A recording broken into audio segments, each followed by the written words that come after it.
Okay, let's do it. I don't know how long this is gonna last. Might just be for our first couple practices, and this video can be like an hour long. I hope that's not the case because I want it to be as quick as I possibly can make it.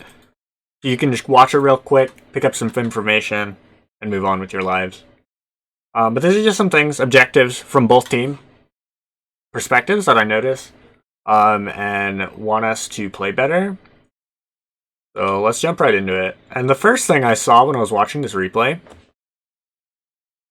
is this. So this is super interesting. So we actually end up leashing here. For future reference, bot lane leashing, especially if it's a meta jungler like Rek'Sai, does not happen very often. Because Rek'Sai can clear this just fine. You might have to smite the buff, but that's okay.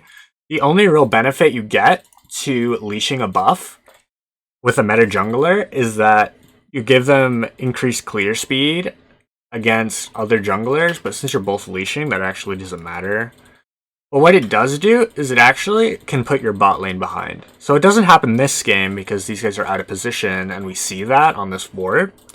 What it can potentially do to your bot lane is that if we're here, or rather if red team is here, so Patrick and Damien, if they're here, and they are able to hit these minions, naturally that's going to create a slow push into our bot lane turret.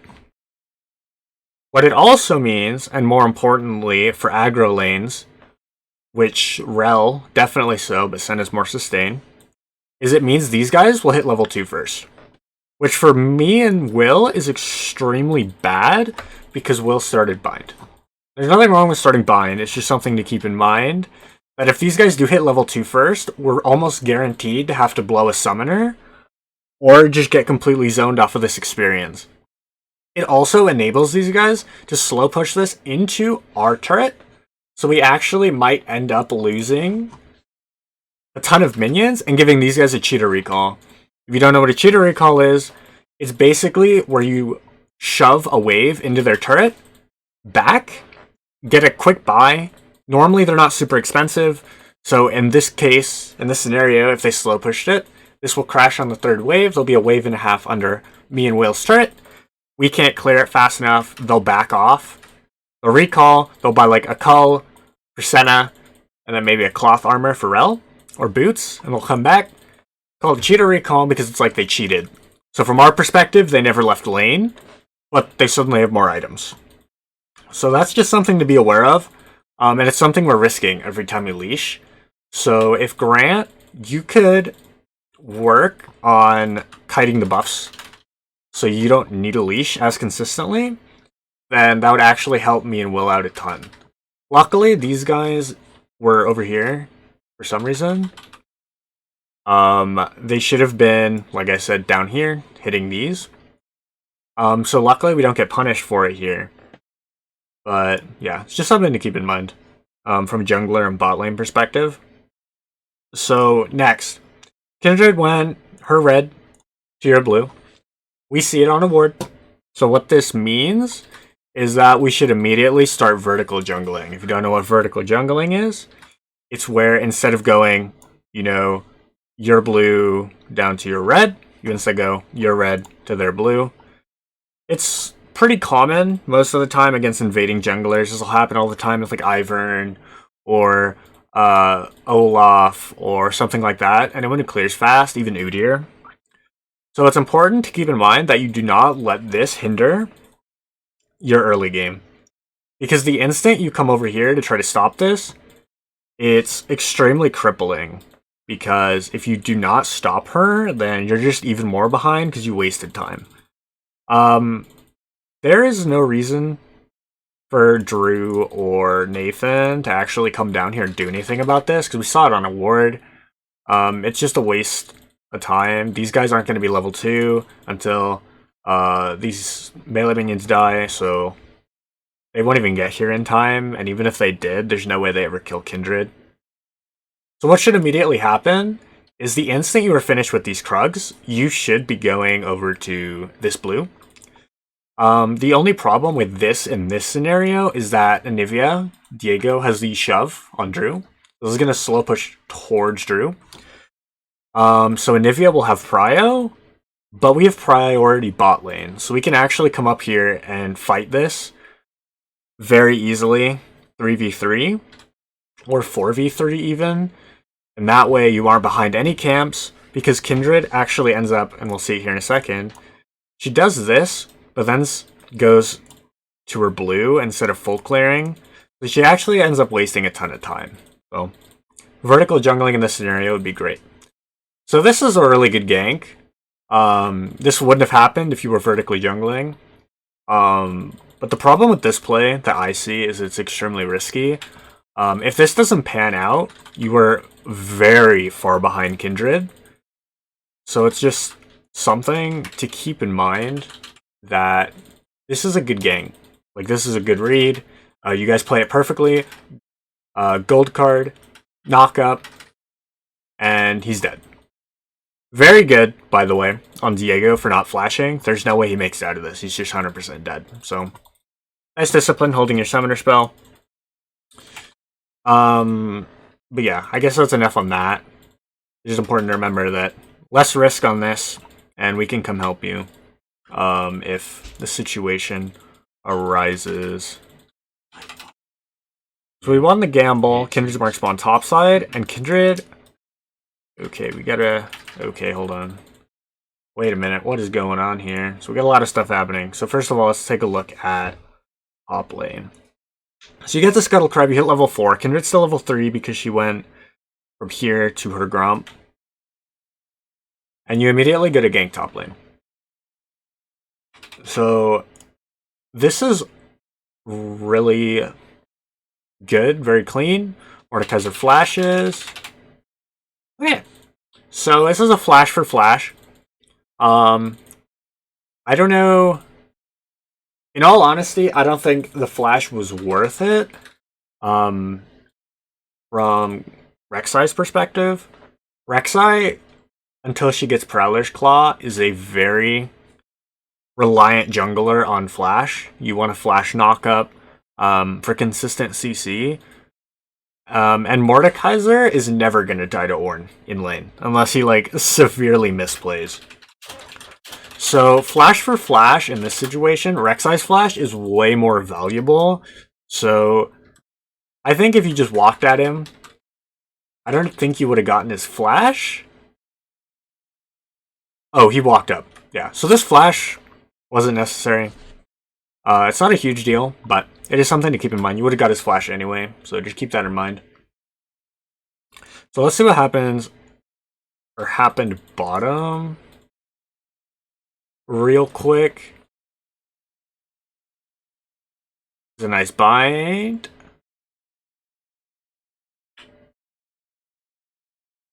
Okay, so this... okay. So did Kindred not have Q? Okay, so my positioning here, and I didn't escape this either. I'm going to talk about myself because this is for all of us to improve. So this is a great bind. It sneaks right through them, and we get the kill. I played this like a psychopath. There is no reason for me to ever walk up here besides pure greed. Pure greed.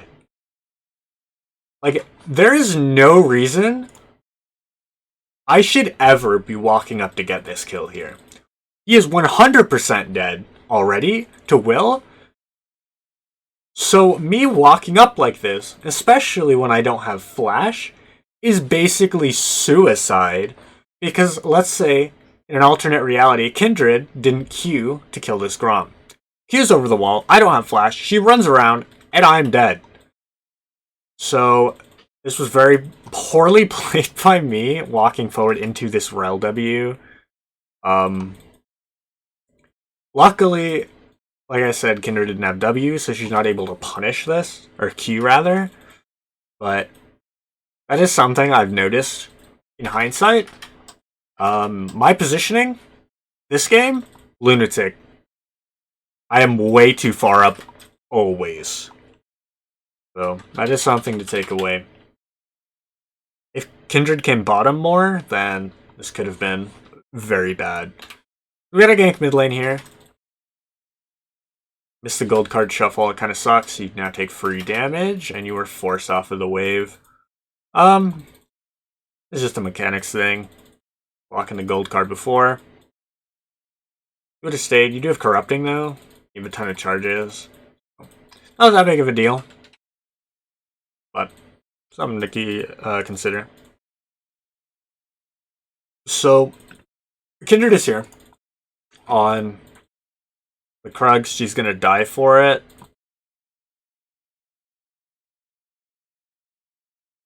I actually want to see this from Red Team's perspective. Because I don't think... Okay. We're gonna come back a little. Okay.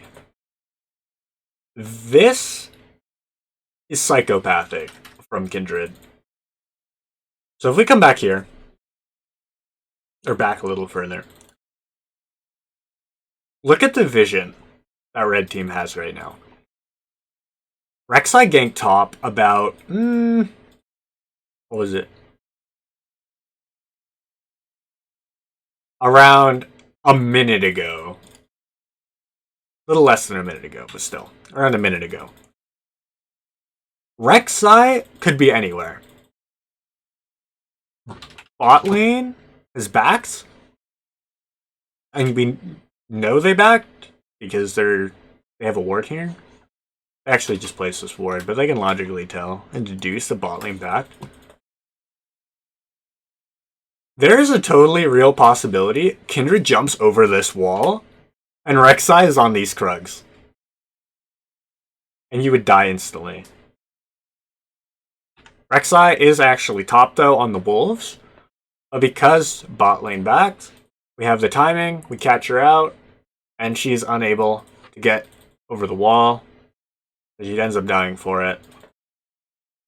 That's just playing around vision and tracking the jungler, knowing where the enemy team is in relative to your lane's position, stuff like that.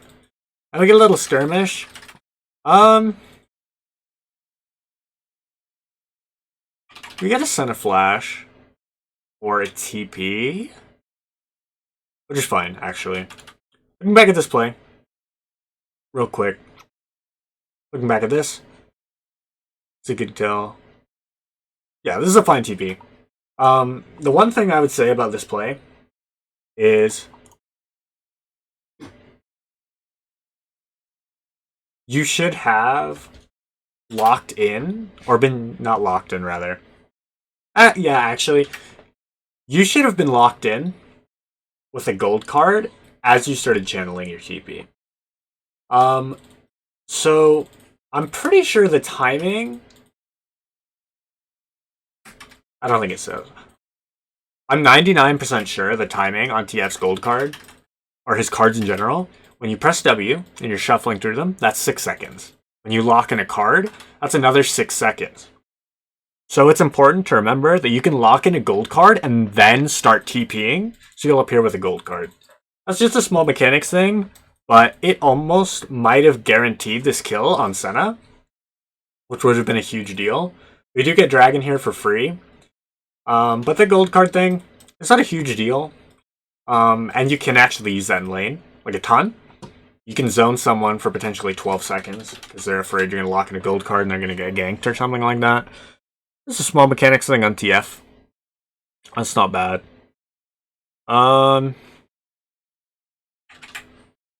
We get Dragon, we're going to speed this up a bit. This is a good back from TF. Nivea has to push it in. My positioning is still psychopathic. Okay, Kindred's here. Flash W from Mel hits me. This is a very nice bind. And luckily, your TF's Q is able to hit Kindred because he came in with a blue card instead of a gold card. Again, just a TF mechanics thing. You want to make sure that you have a gold card locked in before you get here. You don't want to be shuffling when you still get here. This is extremely greedy. very greedy by me. Very dangerous. I played this pretty poorly because I just walk at Senna with Thorella right here and get exhausted. If we're a little bit further behind, I die here. So that's very poor positioning by me. And I just played that horribly. So we do get Rel, which is nice. So we should push this. Okay. So Anivia played this really well. Or the best of her abilities anyway. Actually, okay. So this is fine. But if you're going to roam to a bot fight like this, or a bot gank, and it seems like you wanted to roam to this pretty early, you have to make sure, and this is for every lane, so every laner, if you were going to roam to a fight, if it's a scuttle fight, if it's a gank, if it's anything, you have to make sure that this is pushed in all the way.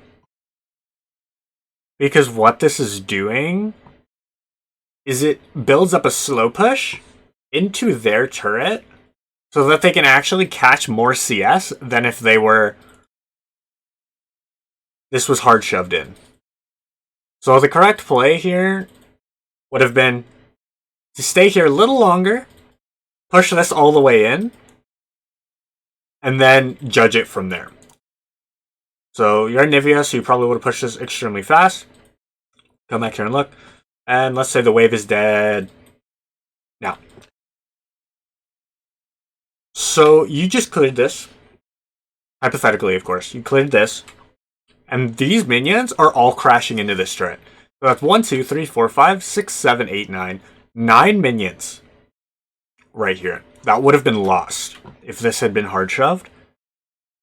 If you were also hard shoving, you would still be in lane. You could have then judged, oh, bot fight is over, we've lost. You can now just get like a turret plate or two for free. You have to make sure in situations like these that you are not putting yourself behind. Your team just lost a fight bottom. You're already 2,000 gold behind and a dragon.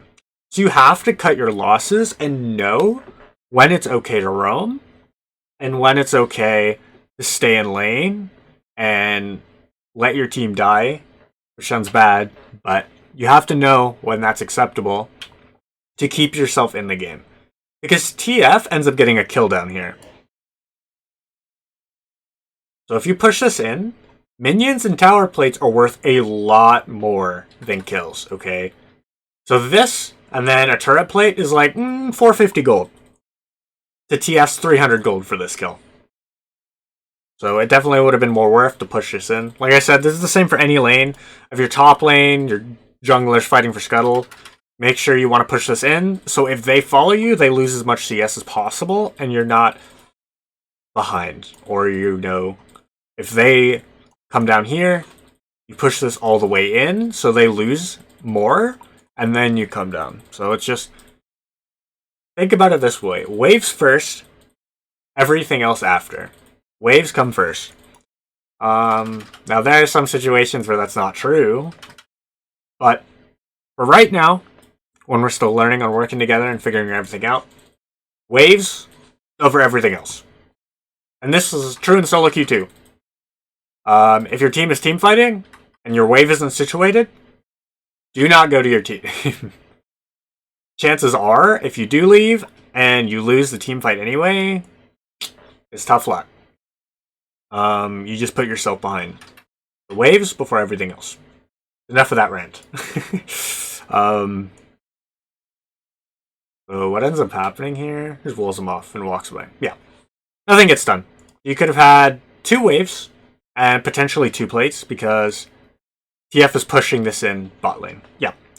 So I think that would have been the correct play. Obviously, you know, I'm not a professional at this game. I've just been playing it a long time and want to try to help you guys as much as I can while calling out my own mistakes. Okay, let's see what we got here. Okay, so let's talk about strong side and weak side, because this is something I've been talking about all the time in solo queue when I'm duoing with whoever, because it upsets me all the time that people don't understand this. And Grant, as a jungler, and Patrick too, this affects you guys more than just about everyone. Because you guys dictate what is strong side and what is weak side. What do I mean by that?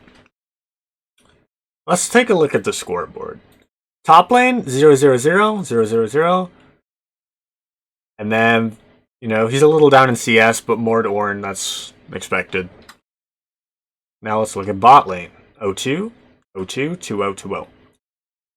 What this tells us is bot lane is strong side. This game, top lane, even though they're not losing, is weak side. What that means is the jungler, and potentially the mid laner, if they're playing something like TF, should be focusing as many resources possible into this bot lane. So we want to snowball off of these two players as hard as we possibly can. And in doing so, we could get this turret. We can dive these guys on repeat if this turret's still alive with 4 people, 4v2. We can have constant dragon control. And because we are so much stronger than these guys, we are able to constantly invade for vision. And the Kindred now no longer has a bot side, because if she steps a foot in here, TF ult, Jhin ult, you know, whatever it is, she's just dead. So now essentially, you are increasing your jungle from here, here, and then because we are winning bot side, you now have this. This is also your jungle now. So it's super important to realize early what your strong side and what your weak side is. Obviously, there'll be games where no one is winning, and you have to make the call as the jungler what you want to try to make your strong side or your weak side. Or if all your lanes are ahead, you get to choose what lane you snowball harder. Now, let's look at the other side of the equation. Kindred. Her bot lane is weak side, and her top lane in this situation is her strong side. So Kindred should be trying to gank Ornn and put him as far behind as humanly possible. Ornn is a very hard scaling champion. The more levels he gets, the stronger he gets, the stronger his team gets because of his items. So you want to put this Ornn as far behind as humanly possible. Mordekaiser set this up perfectly for just that reason. He has been keeping this frozen right here for just about the entire laning phase so far. So if Kindred comes up here and repeat ganks this guy, there's not a whole lot he can do about it. And this is if you watch a pro game, you see this all the time. The top laner is deemed weak side and she gets 3-man dove on repeat. So Anivia, Kindred, and Mordekaiser should realize that. And they should be playing to shut down Ornn as hard as they possibly can because their bot lane is now out of the game. What this also will enable you to do is, like I said, it'll increase your jungle. So now you're vertically jungling because this is now Rek'Sai's jungle, but this is now your jungle. Now this also, because bot lane will have access to these drakes, you'll have access to the Rift Herald, which is arguably, early game at this time, way more important. Syrup plays are still up. So if you're able to, let's say, kill Ornn, or even force a recall out of him, you get this for free.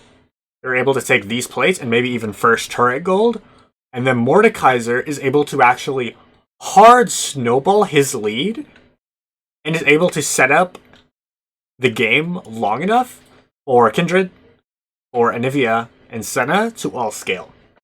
Because these guys, I'm willing to say red team outscales blue team this game. Yeah, that is that. So that is strong side, weak side.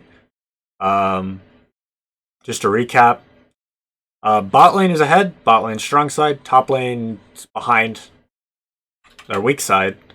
Play around your strong side to take more and increase your lead, rather than trying to get everyone ahead. Because if you get everyone ahead, you know, that's fantastic.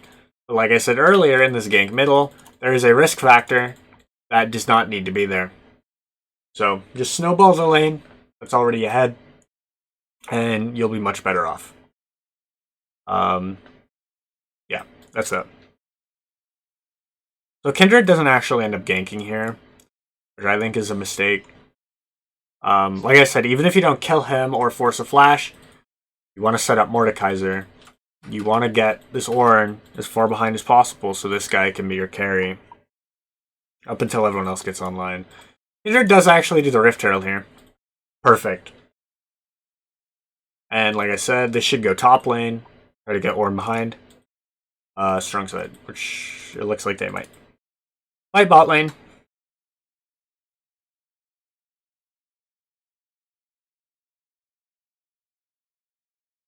Let's see what we got here.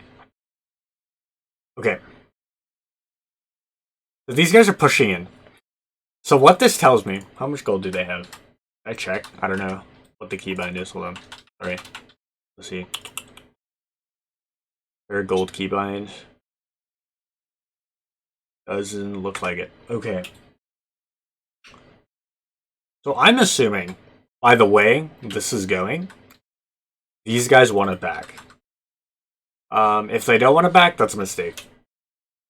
Because, like I said, bot side is weak side. Your jungler is top lane on Rift Herald. So pushing up this far is really dangerous. Especially being as far behind as you are. And with no summoners. You heal, I guess, but that's not going to help you. So if you are going to back, I think this is fine. You have to leave it at this. Because there's no telling where Rek'Sai is. And logically speaking, he should be bottom.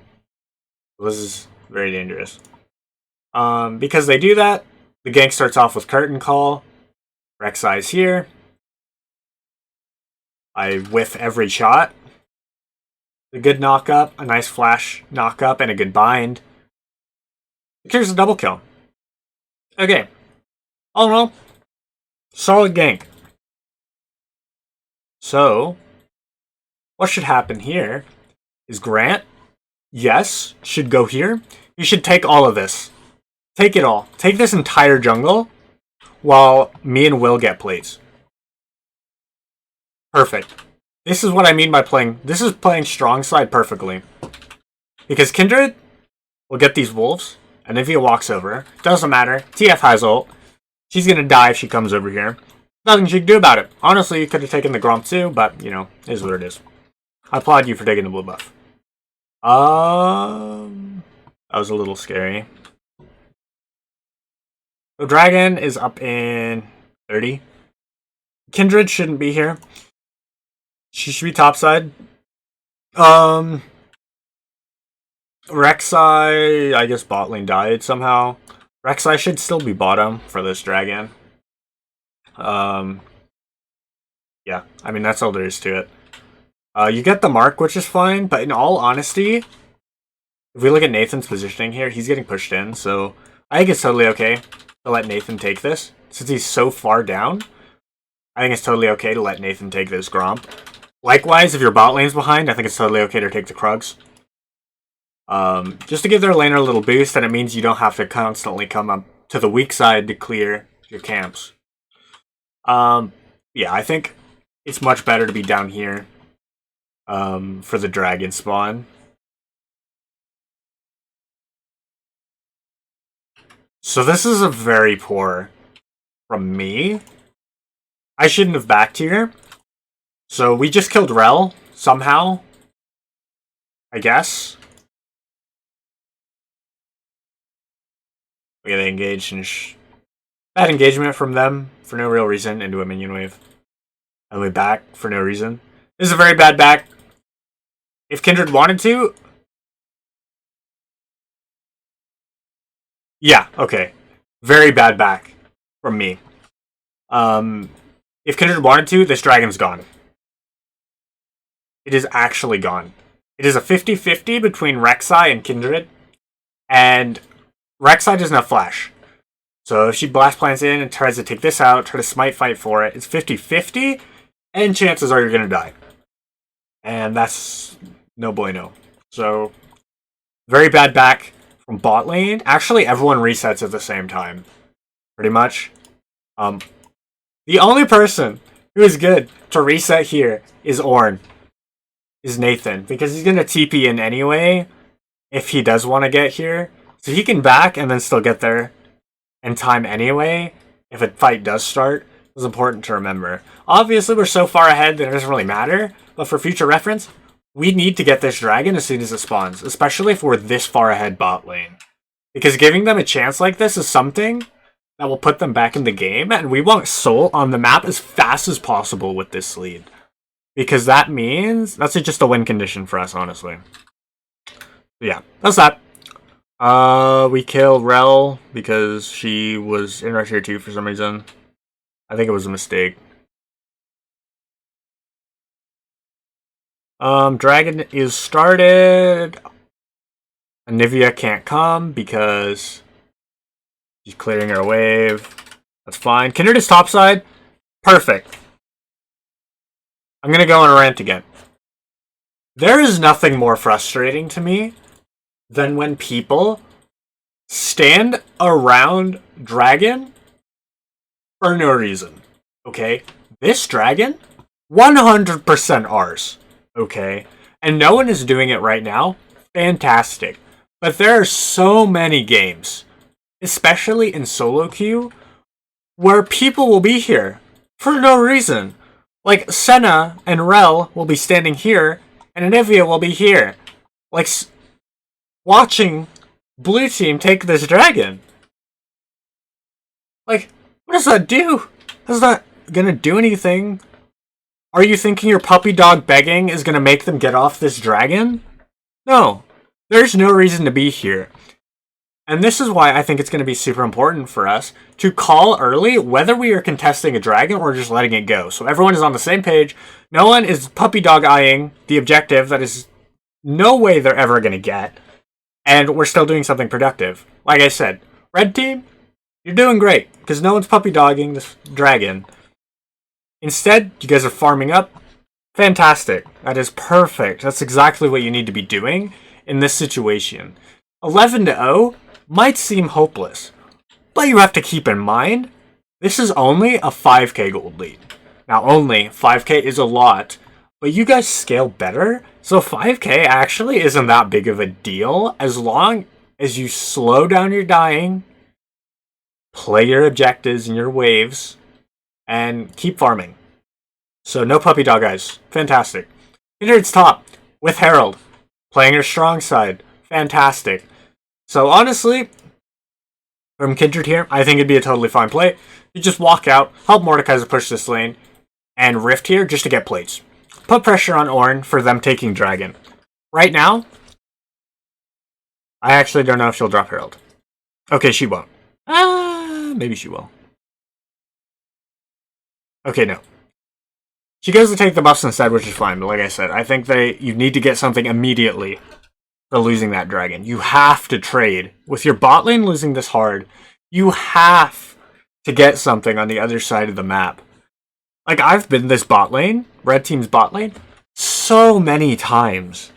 And how frustrating it is when the jungler, or mid laner, or whoever it is, isn't getting anything done with us repeat dying.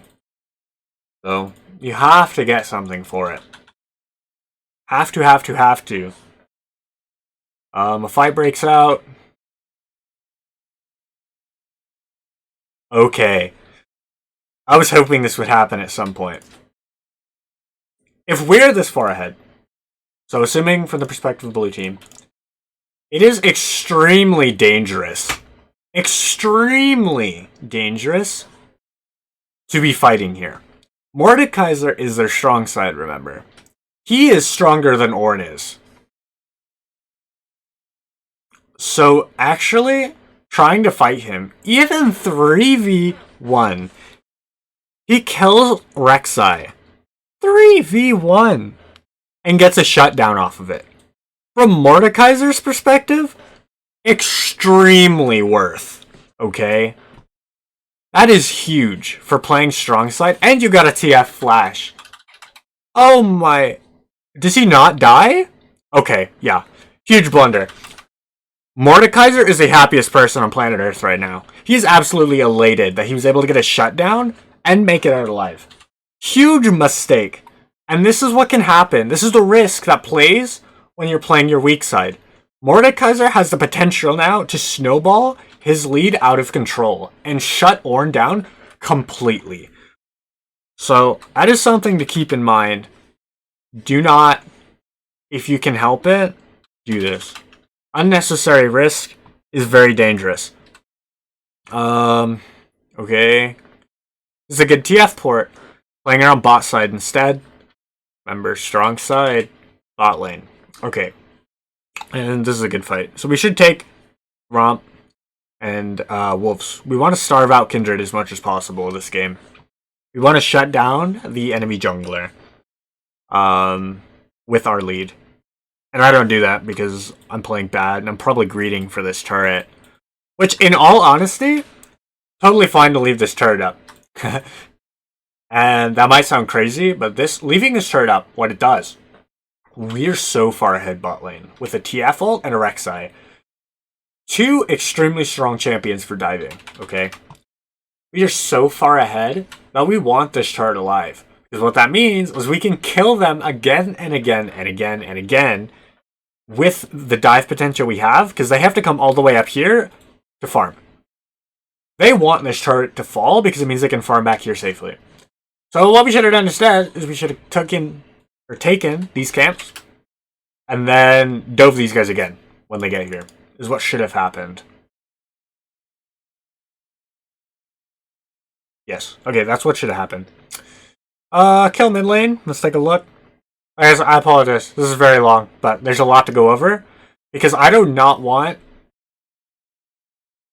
us to think that since we hard won, or hard lost, whatever team you were on, that this does not matter. Because mistakes are being made on both sides. And good plays are being made on both sides. So it's important to remember. This cannot happen. You do not want to be throwing shutdowns into anyone. Because what this is doing is it's keeping them relatively in the game. It is so not worth it to be dying here. Even for this kill. Like, Kindred is worth, like, no gold. She's a cannon minion at this point, okay? Compared to Rek'Sai's, what was that? It was a... it doesn't say. Oh, wait. It doesn't say. Long story short, the shutdown is not worth it. Do not go for that dive. Unless you're absolutely positive, you will survive. Because the more important that you survive, then you kill their jungler. So, that's important to remember. Mid game, got a gank here. Navy is very dead, is what it is. Hate to see it. Gale Force is OP. So now we're officially in the mid game. Bot lane turret has finally fallen, and TF is now bot lane with his ultimate pressuring. So we're now 131, which, if we're this far ahead, is exactly what we want to be doing. But I'll go over 131 more later, because this is already super long. So I want to try to speed through this as fast as possible, because I didn't mean for it to be this long. Good night, boys. Good night. Okay. So, Baron. Or not Baron. Baron's not even up yet. It's 16 minutes into the game. Rift Herald, very good, very good. Dragon is up in 20 seconds. And we have... Okay, do we have vision? Let's take a look. Okay, no vision. This is bad. We want vision on this dragon. Soul, to us, is much more important than it is to them. These guys just want this dragon off of the map so that they can try to snowball the dragon and then make it so that we're not on soul point. Because soul point means they have to fight for it, or, you know, they're just permanently behind. We do get here anyway, luckily, but for red team, in this situation, this is a fine call. You want this dragon. You really do. But yeah, it is what it is. So Anivia This is over chasing. You won the team fight. Cut your losses. You got exactly what you wanted out of this fight, and I think you get dragon for it. Okay, perfect. Dragon. Bot lane is pushed in. Top lane is pushed in. Mid lane is pushed in. You have to fix these waves. Because now, with the kills you just got, you can't get anything for it. There's no risk of getting any turrets anywhere.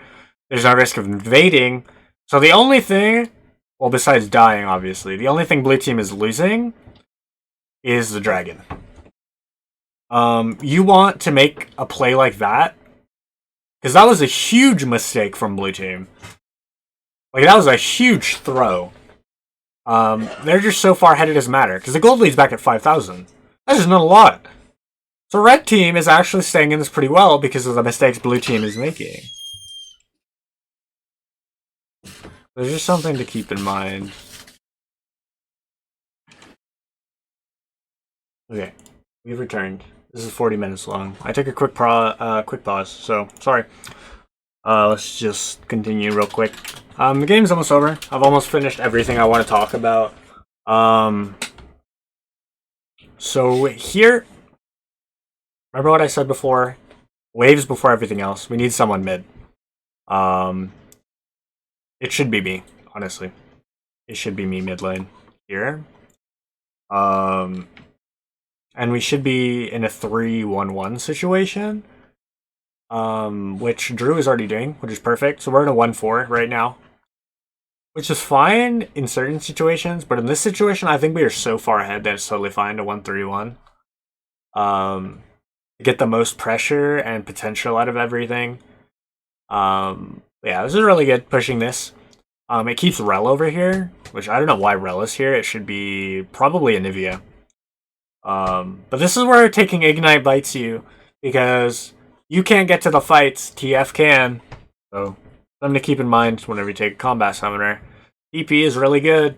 It is very good. But yeah. Well, actually, Mordekaiser should probably be down here. Because he has Teleport. This mid lane wave should be pushed. So we rift top lane. It's gonna get a charge. It doesn't get a charge. Senna oversteps. And dies for it. Mid lane still hasn't been fixed. This is very bad. This turret should be dead. And that's mostly on me. Like I said, I should be the one mid lane here. And this turret should be gone. So that's my bad, 100%. And my positioning this game has been really bad in general. Like a psychopath. Nivea is very dead. Oh, okay. You get a Nivea passive if you get out. Okay, that's pretty good. Flash for Nivea passive this late in the game is fine. And you got a Nivea flash, so that's really good. Really good, really good. Okay, very good. So I need to back here, I think. I'll probably have a lot of gold. So, okay. Perfect. Let's see if we do it. Okay. What do you think we should be doing here? If we look at the position of the waves, what do you think is the play? I'll tell you. The play here is to go to Baron. You go to Baron. Keep TF bot lane. And have everyone else Baron. Honestly, Orange could stay top too. That's how far ahead we are. Orange should stay top. TF should stay bottom with Teleport. And everyone else, so me, Will, and Grant, should do Baron. Let's check. Do they have vision on this Baron? No. They have vision nowhere. Okay? This is a free Baron. We get this Baron, we run it down mid, we end the game. But we made this unnecessarily hard. So we need to, as a team, remember just how important Baron is. And we have 8,000 gold lead. Like, this game should not be as hard to end as it is. So that just comes down to Baron control. And knowing when to take Nashor. That... A little overstep. Did we see Kindred beforehand? I don't know if we did. Let's see. F1. Did we see Kindred? No. Okay. Just greedy. We don't have vision, so we can't be walking up that far. We don't actually have vision on anything, really. So we have to be careful. If we're going to walk up to ward like this, we need to be grouped up. So in this situation, Grant should probably be the one. With me, Nathan, and Drew 1-3-1ing. Or 1-1-1ing. Nathan and Grant should just be like a hit squad. Or Will and Grant, sorry, should be a hit squad. And dealing with the vision and all that. So, how's that? What else we got? Still no Baron. We end up getting caught. Drew's pushing this. Perfect. This is fine. So, pushing waves, pushing waves, pushing waves.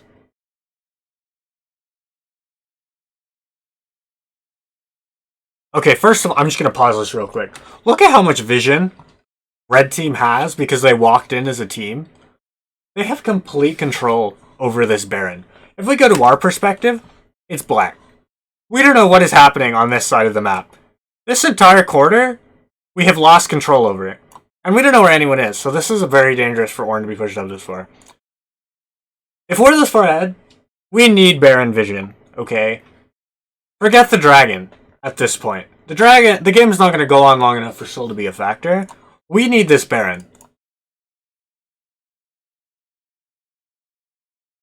Okay. Sorry. So what these guys should be doing. Dragon's up in 6 seconds. We are positioned down here like psychopaths for whatever reason because we value a third dragon over Baron for no reason. Red team here, let us have this. Let us have it. They don't gain anything from it. We don't gain anything from it. It's our third dragon. The correct play, because we are playing very badly, Red team should just give us this and take Baron, honestly. That's the play here, I think. With this vision control, which is extremely good, they should just take... Is it? They should just take Baron. I'm not even going to review these team fights, by the way, because macro is more important right now, honestly. So, it is what it is. So we killed 3 people, and finally, we decided to do the Baron. Finally, after years, I'm an old man. We do the Baron. We do get it. So we should just reset and honestly... Nivea makes it a little hard, but I think we won 3-1 again. And just take the inhibs and end the game. This game is super hard to end for no reason because we didn't do Baron for so long. Which is what we do. Perfect. 1-3-1. Look at this pressure. They don't know what to do. Because they're so much further behind. 10, 11k gold now. But they can't split up. Or they're just going to die. So 1-3-1 here is the perfect call. So it was very good. We rotate up here because Anivia's wave clear is insane. Champion's broken. To try to take this. 1-4-1. This is a very good side laning, by the way. Huge. From Drew. I don't know why his CS is that low. Honestly, all our CS is pretty bad. But it is what it is. It's more of a person-to-person issue than it is everyone. Like, even me and Ward, who have the highest CS, it's pretty bad. We're 70 CS down from where we should be. So, yeah. And then we push, and then I think we just end the game. Yeah, one more team fight. And that's it. Okay. That is the first game. This has been 50 minutes long. For that, I apologize. But I feel like it was extremely important that I go through and look at everything that ended up happening. If you watched it all the way through, fantastic. I don't know if any of you will. But this is some of the stuff that I'm talking about. So some of the most important takeaways from this game. Weak side, strong side. If you leave remembering anything, that is what I want you to remember. Weak side, strong side. Play around the lane that is ahead and snowball through that lane. Make sure that it is extremely, extremely hard for the lane that is behind to stay in the game. In doing so, if the enemy jungler doesn't know how to react, you just auto-win, pretty much. Like, if you have the concept of strong side, weak side, and the enemy jungler doesn't, you will just win most of your games. And for Grant, or whoever, Patrick, even, if you guys are in solo queue, and you're playing jungle, that's something to remember. Never try to gank a lane that is losing. It is not worth it. And your solo queue teammates might flame you because they don't understand. Do not ever gank a lane that is behind. Snowball the lane that is ahead. That is much more consistent. It is a much higher rate of the gank working out, and thus turning into objectives and more camps for the jungler, and turret plates and all that fun stuff. Yeah, I think that's enough of my ranting for this one. Yeah. So I guess that's it.